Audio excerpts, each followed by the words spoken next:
want to thank you all for coming. On behalf of the Rudnick family, thank you as well. And on behalf of Michael, thank you for coming to Mount Nebo Cemetery, for joining us via the Feldman Mortuary YouTube channel. Michael still has family in South Africa and friends all around the world who are joining us. We are here to honor and celebrate Michael and to share in our grief for a man we held in such high esteem, for what he said, what he did, and for how he made us feel in his presence. Michael loved music. He played music. And the ballads of the great singers of his youth, from Lennon and McCartney to Bob Dylan and Leonard Cohen, were in his heart and on his lips. Some of their words will be invoked today to help us hold him in our hearts.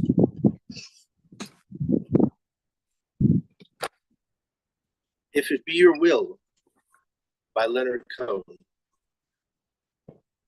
If it be your will that I speak no more, and my voice be still as it was before, I will speak no more. I shall abide until I am spoken for, if it be your will.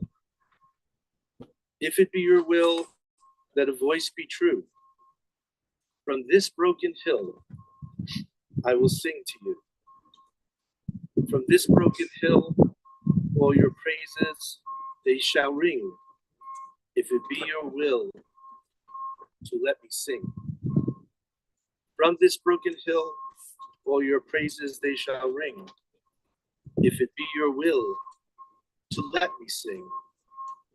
If it be your will, if there is a choice, let the rivers fill, let the hills rejoice. Let your mercy spill on all these burning hearts in hell, if it be your will to make us well, to make us well.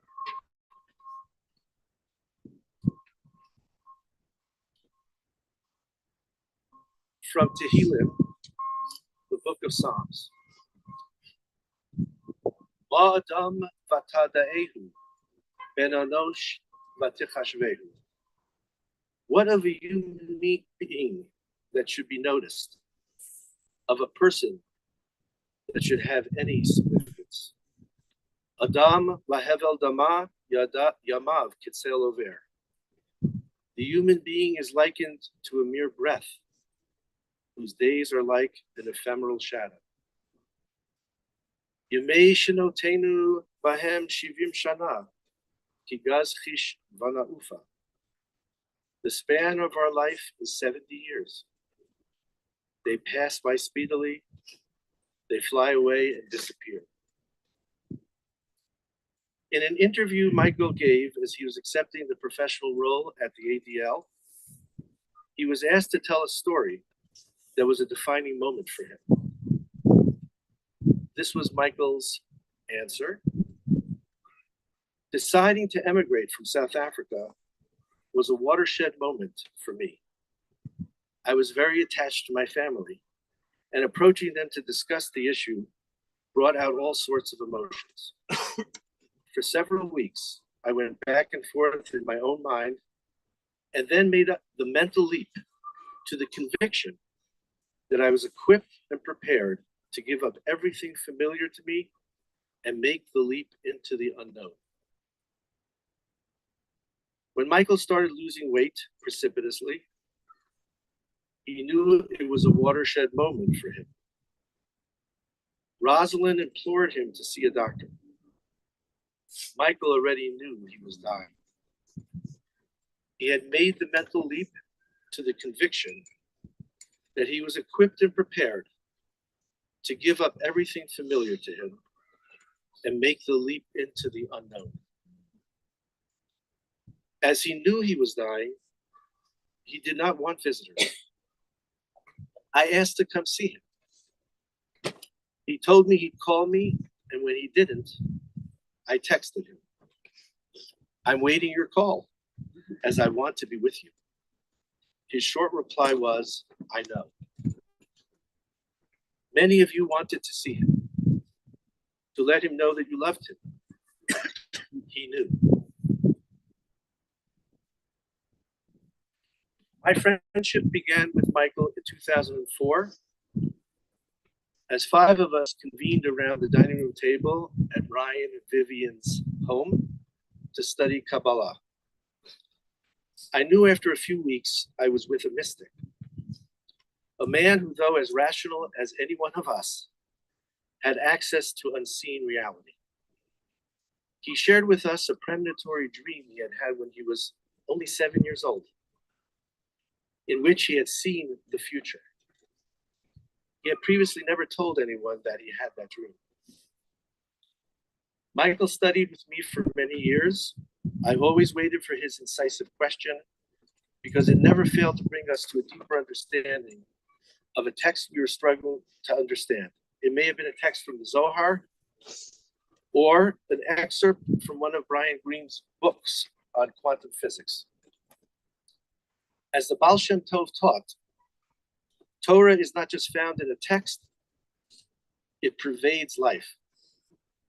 On one of our many Shabbat walks in the hood, we were passing by the golf course in Lowry, and Michael shared with me an insight he had about his golf game. It was so profound, I asked him to write it up, and he obliged. It became a part of our curriculum at Kabbalah Experience. I share Michael's teachings with you now for you to appreciate how he approached life with a profound curiosity and always with deep humility. This is what he is teaching us. And thank you, Michael. As you know, I'm an avid but mediocre golfer. We're talking about Michael, not me. I don't even golf. I take the game seriously, practice a fair amount, but seldom make progress in terms of lowering my handicap, which is one of my goals. I was watching an instructional golf video, and it included this bit from the pro explaining that one of the reasons that amateurs struggle at playing golf is that they're looking at the wrong thing. Most amateurs, as they line up the swing and take their stance, have fixed their eyes to the ball and hardly think to look at the target. Why? Because they are nervously doing all they can to make sure they hit the ball solidly and not to whiff it. The problem is, of course, that the ball is not their target. Their target is the fairway or the green, the place they are trying to hit it to. The ball is just a projectile they need to hit as close to the target as possible. I realized, Michael continued, that I am guilty of this misperception. Invariably, prior to my shot, I glance fleetingly at the target and spend the rest of the time staring or even glaring at the ball. Then when I swing and hit the ball offline, I'm annoyed at myself. Now I realize that for all these years, I have made the ball my target and only vaguely considered my true target.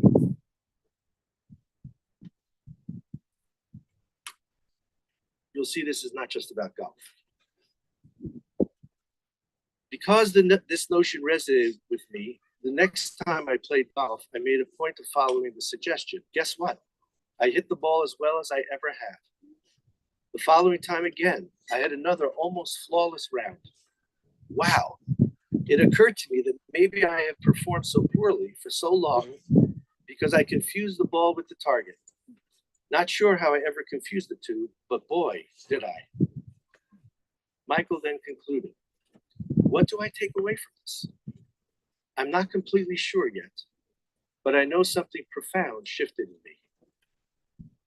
Sometimes in my life, I forget what the real target in fact is and spend my time fixated on the ball. And then when I don't make the progress I hope for, I'm frustrated, but never realize that a simple but critical change to recognize what the target is and what it isn't can make a huge difference in self-improvement. That is how Michael operated, always looking for self-improvement, and how everything and everyone he encountered translated into the bigger picture of living a purposeful life and knowing what to focus his eyes on. Michael's eyes were always on his family, Rosalind, Giselle, and Bryce, his family in South Africa. And if you look to your left or to your right, all of you. I want to invite Michael's sister, Marcia Fabish, who flew in from South Africa, as did Michael's brother, Hilton, to be with Michael in his final days. Marcia will now read on Hilton's behalf what he wanted to share about their dear older brother.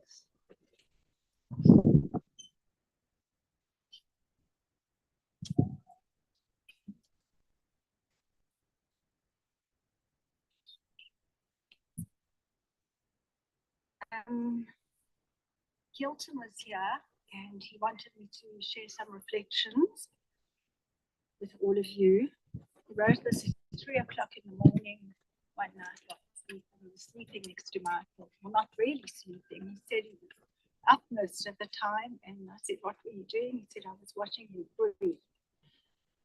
So this is what he wrote. The last week has found me sitting at my brother's bedside, watching him succumb to the ravages of cancer. Broken-hearted, I spend time reflecting on his extraordinary life and the many times that our lives intersected.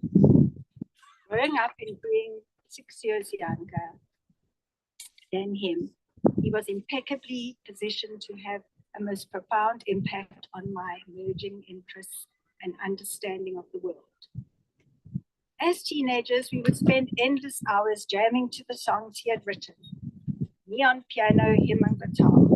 We could play everything from the Beatles songbook, and from an early age, his hero Dylan loomed large in our lives.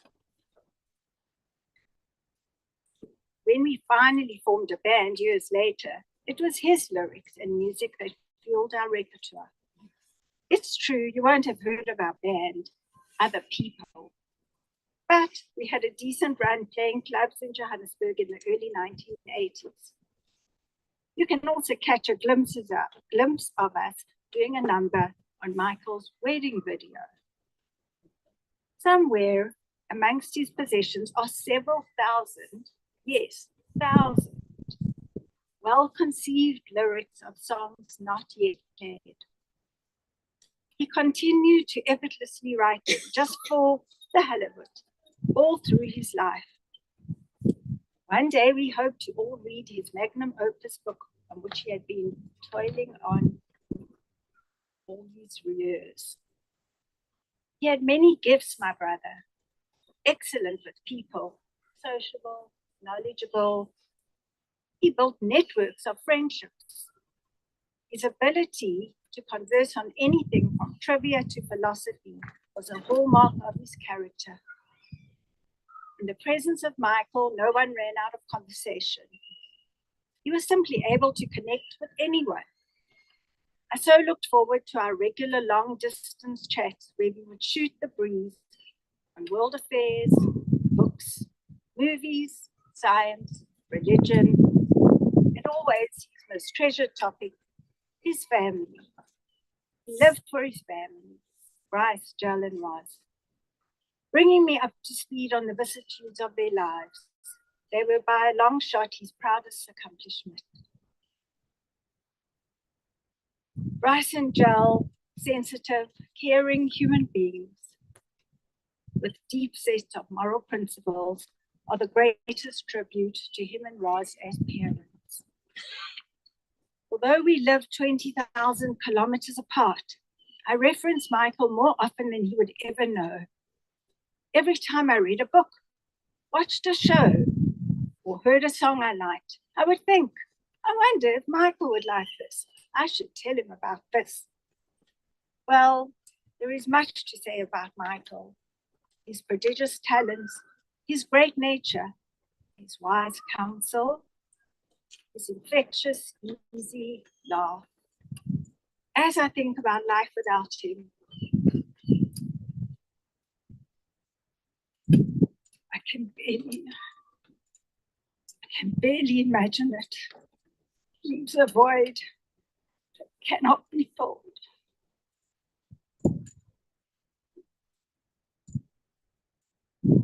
My sister Marcia and I will feel his absence until the end of our days. But I thank him profoundly for the impact he had on me and all the moments we shared.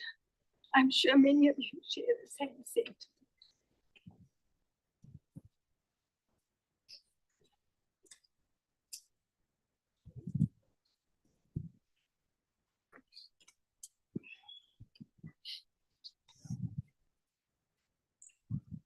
Thank you, Marcia. You said it to me yesterday, Michael, he was easy company. Michael was a consummate professional. He raised money until his retirement for many Jewish organizations to ensure that they could fulfill their missions. In his work, he mentored many young and older professionals such as me. I have read their beautiful words sent to the family this past week.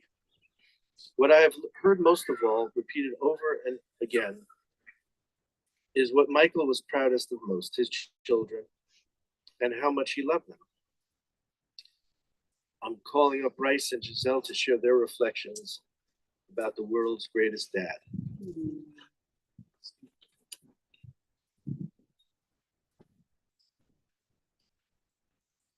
Thank you.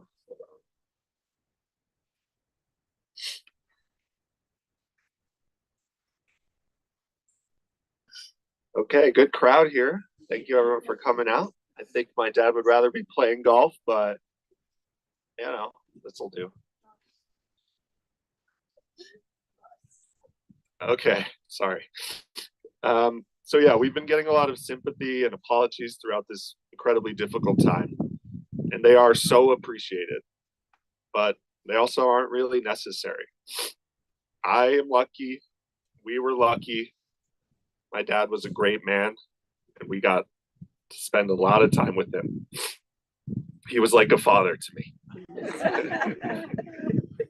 Thank you for laughing.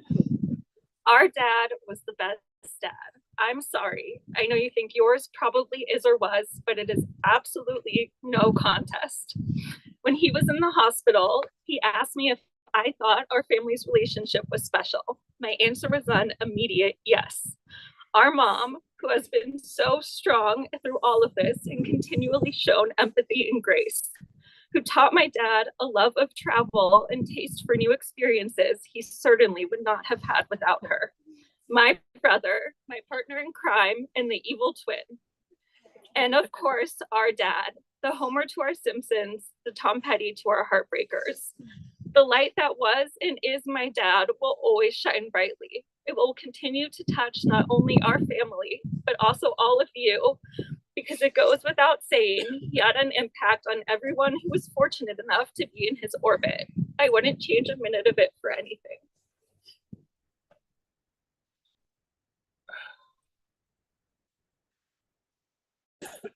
My dad was my best friend. And that happened totally by accident. He didn't mean that to be the case. When I was a kid and I would get in trouble for doing something stupid, my mom would say, just wait until your dad gets home.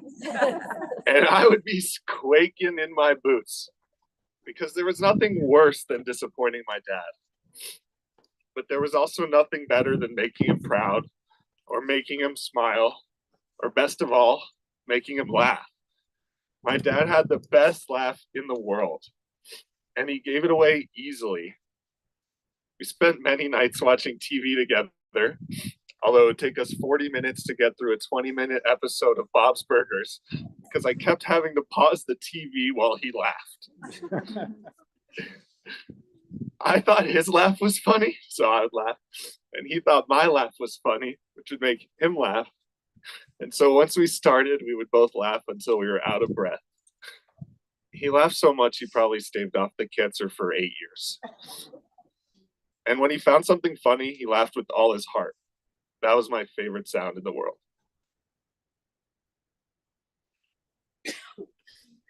We spent hours laughing together, but we also loved the Sunday crossword, watching Broncos games, Friday night dinners, showing each other new music, traveling, and going out for a bite to eat when Mom was out of town. I will think of him every time I do these things, and I'm sure countless others. I will think of him always and forever, in every moment, and in that way, I know we are still together.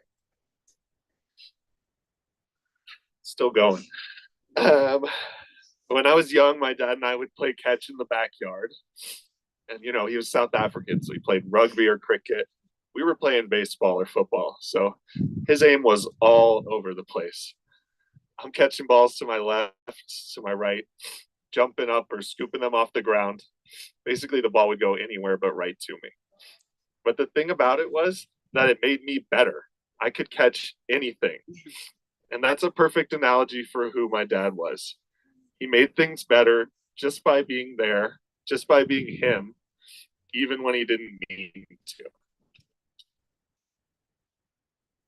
On special occasions, whether it be a birthday, graduation, anniversary, or Hallmark holiday, my dad would write a poem. They were always witty, always sweet, and always written in 10 minutes before we had to be out the door. He was special in that way too.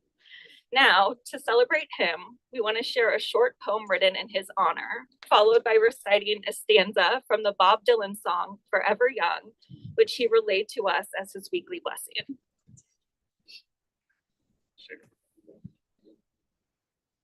He met his wife, he called her Moo. She loved him much, he loved her too. They had 2 kids, surprise, it's twins, a life of plenty and little grins. He called me Bugs, he called her Gel. He taught us things and taught them well. He wrote his book, A True Wordsmith. He won Wheel of Fortune, the man, the myth. He played poker, and on the flop, he'd take your money, come out on top. He loved to golf, he loved to play. His drive chips putts were all okay. Together. He loved his life and lived it well with you and Moo and Bugs and Gel. Okay, and now, forever young. May God bless and keep you always. May your wishes all come true. May you always do for others and let others do for you.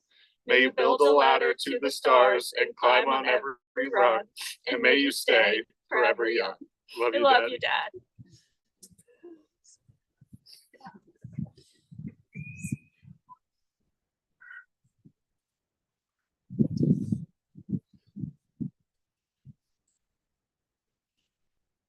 Excellent. Well, we now know why your dad loved you so much. And Bryce, you know, the theme of keeping the eye on the ball is right there. Yeah.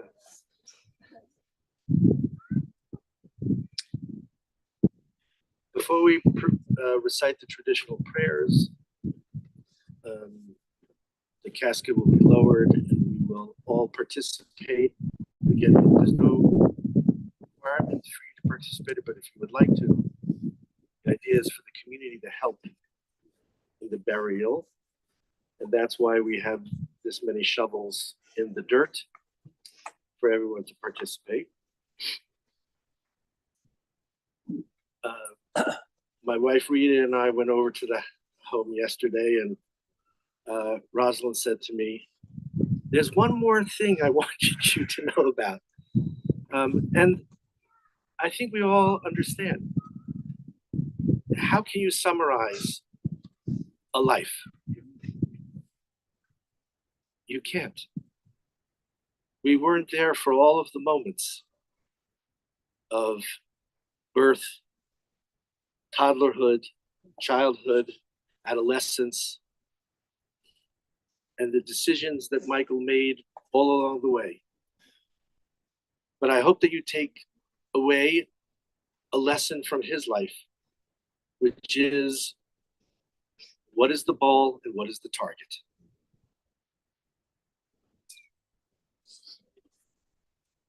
Rosalind told me, and maybe this was what Hilton was referring to, that Michael preempted their wedding with a song by David Burns called Once in a Lifetime.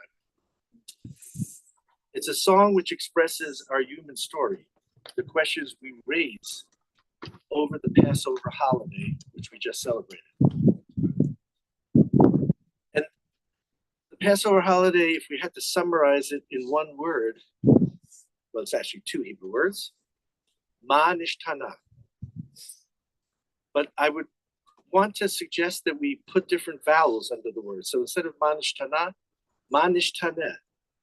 So instead of meaning what is different, with these other vowels, it means how will it be different? And that happens if we change our focus and take our eyes off the ball. I was gonna share some of the lyrics because it happens to be that Once in a Lifetime is my favorite song. And when Rosalind said, oh, it's a song by the Talking Heads, I said, you mean Once in a Lifetime? And you may ask yourself, I think actually that's the second paragraph. And you may find yourself living in a shotgun shack. And you may find yourself in another part of the world. And you may find yourself behind the wheel of a large automobile. And you may find yourself in a beautiful house with a beautiful wife and beautiful children. And you may ask yourself, well, how did I get here? And then David Burns starts to sing a little. Letting the days go by, let the water hold me down. Letting the days go by, water flowing underground. Into the blue again, after the honey's gone. Once in a lifetime, water flowing underground. Letting the days go by, once in a lifetime. And what a lifetime it was for our beloved Michael. He loved life, being with people, reading and writing, playing music, laughing, eating, and golfing. He was profound, he was humble, and always available if you needed him. May his memory be a blessing for us all.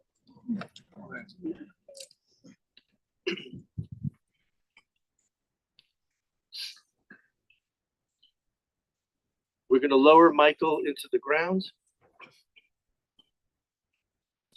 And then first the family will come up, and if you want to put some dirt on the casket.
If anyone would like to come forward to the line on the side.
Step winter, did you? We've had a long time. Sorry, here, but we go way back. Yes, Yeah, yeah. back in the day. It's really good to see you. Are you still at Jim Ray?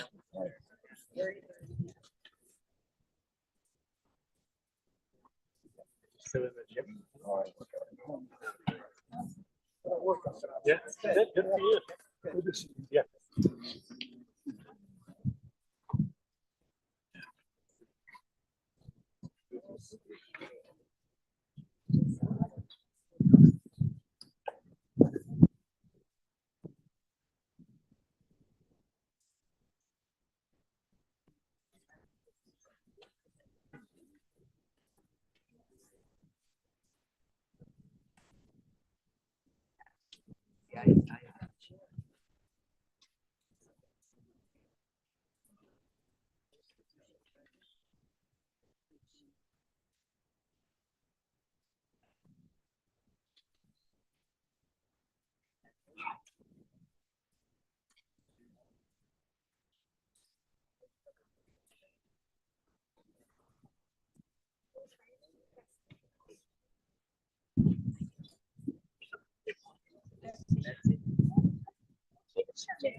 There's a place I haven't seen in a long time. Yeah.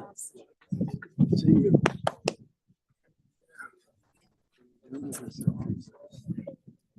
Pretty much.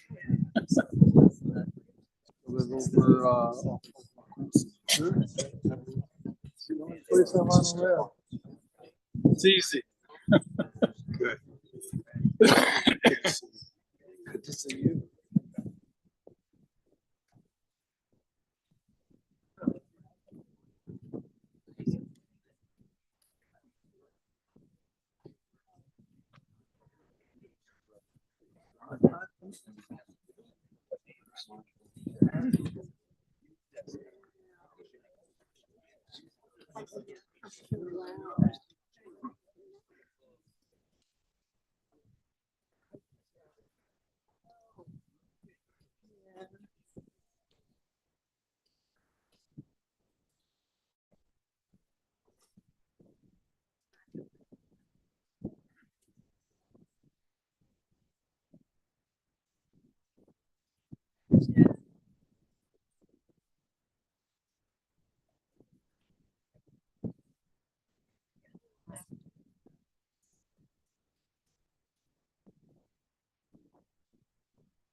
Everybody, if you could, let's just stay silent if we can, just for the ending of the burial.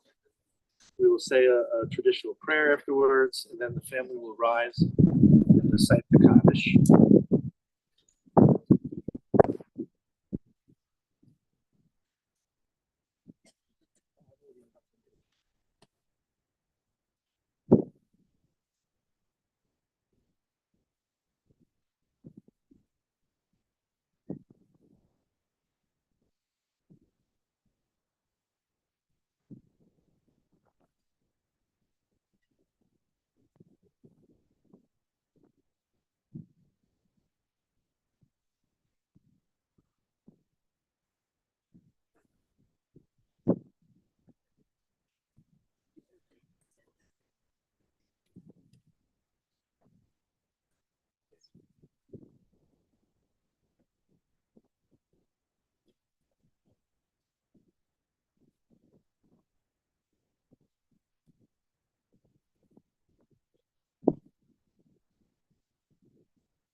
All right, if I could have all of your attention. Reading burial.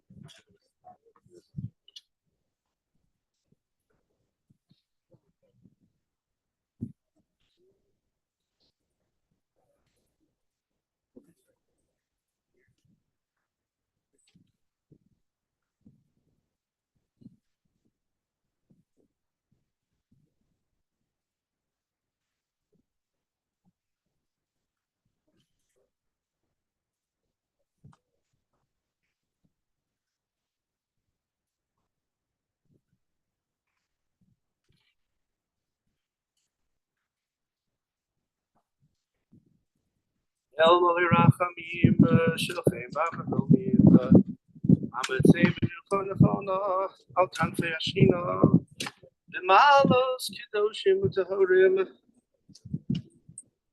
Kizohar Harakia, Mazirin Es Nishmas, Michael Ben Yisrael B'Fegma, Sholach Le'olamo, B'Gan Eden Tehei Menuchaso, Onabal Rachamim, Yastireu B'Seser Knafav Le'olamim, B'Yitzror, B'Yitzror, Hachayim, Es Nishmaso, Adonai Nachlaso, Yonuach Mishkavo, B'Shalom. Let us all say, Nomar, Amen.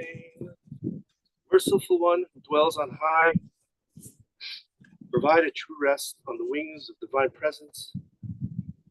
Amongst the holy and pure souls who shine with the radiance of the sky, and who welcome the soul of Michael Rudnick, the son of Israel and Fega Rudnick, who is on his journey to his unknown repose in the Garden of Eden.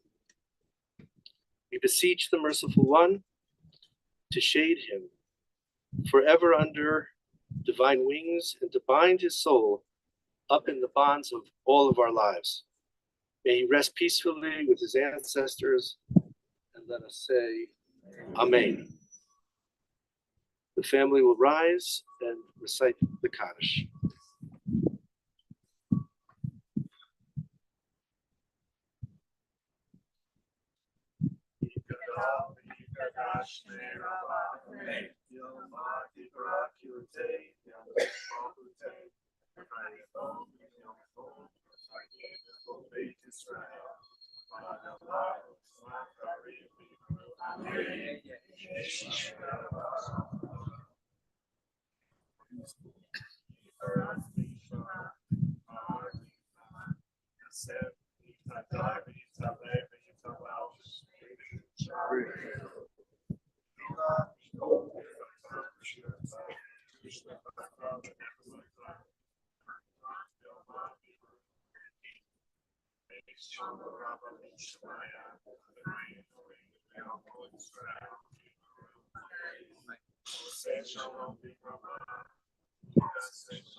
Thank you all for being here.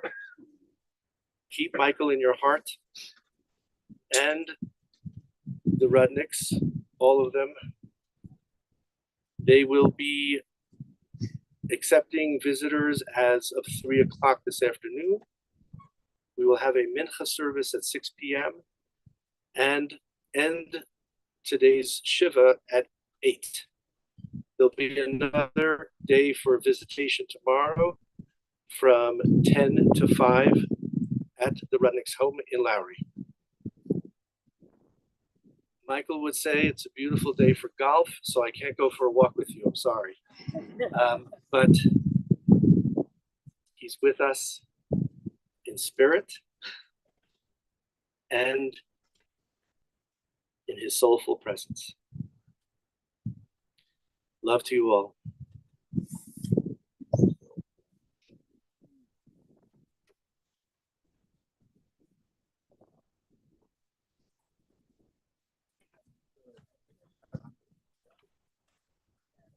Actually, let's do a little tradition, if we can, to form two lines over here. All of the people who are coming here so that the mourners can file through you. So